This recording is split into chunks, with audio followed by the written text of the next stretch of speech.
Hey there, Nocturnes. Welcome back to another episode of Surviving College. I'm Jeremy, a senior high school teacher in the Philippines.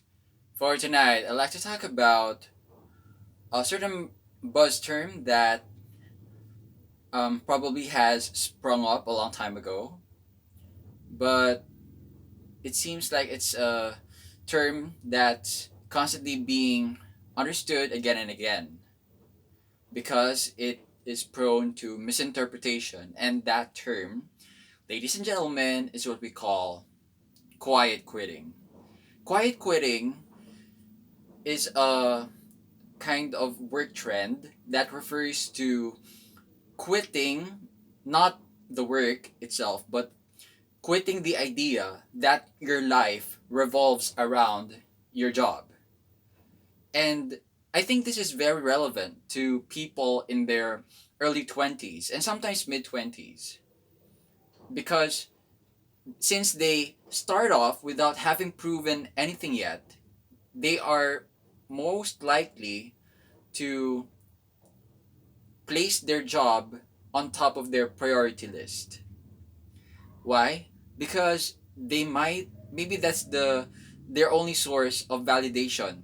Validation that they have value, purpose, or meaning in this world.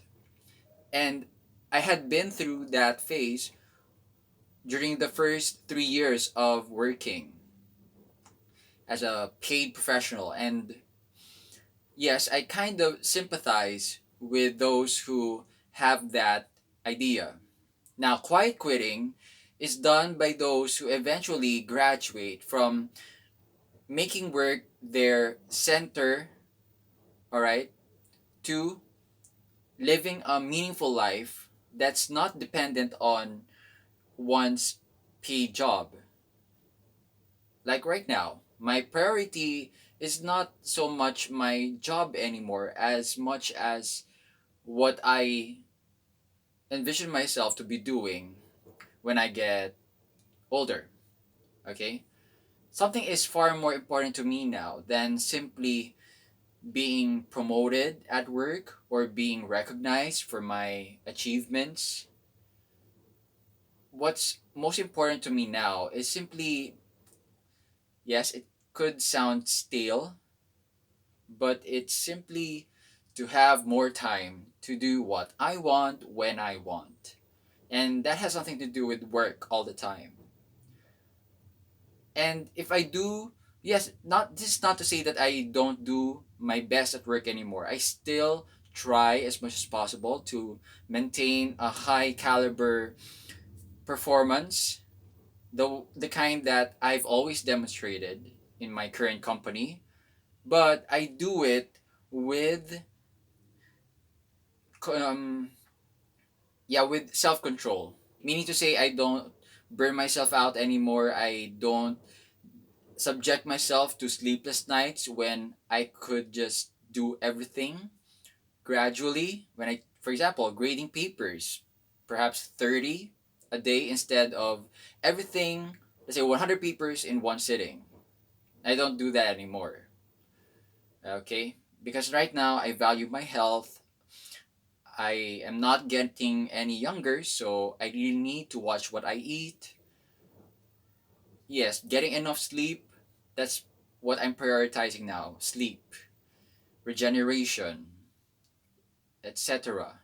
Anything that has something to do that can contribute to longevity, to my long-term survival. That's what's most important to me now. And work becomes secondary. And if I do work, if I were to be honest, I do it just to get by. And I don't attach my personal value to it anymore. So what that means is even if an event comes in which I have to get laid off, it will be easier for me to accept that. Unlike in the past when I used to make work my source of value. So that's actually quite quitting. It's not, I think it's neutral. And even though others are skeptical of the trend, I believe quiet quitting can really help you know your priorities and set proper boundaries with others. So, what do you think about quiet quitting? Let me know to the comments down below. If you have heard of it elsewhere, share them. And give this video a like if it did help you, and share it with those whom you know have many things to say about the topic. So, till the next episode, continue surviving in the dark.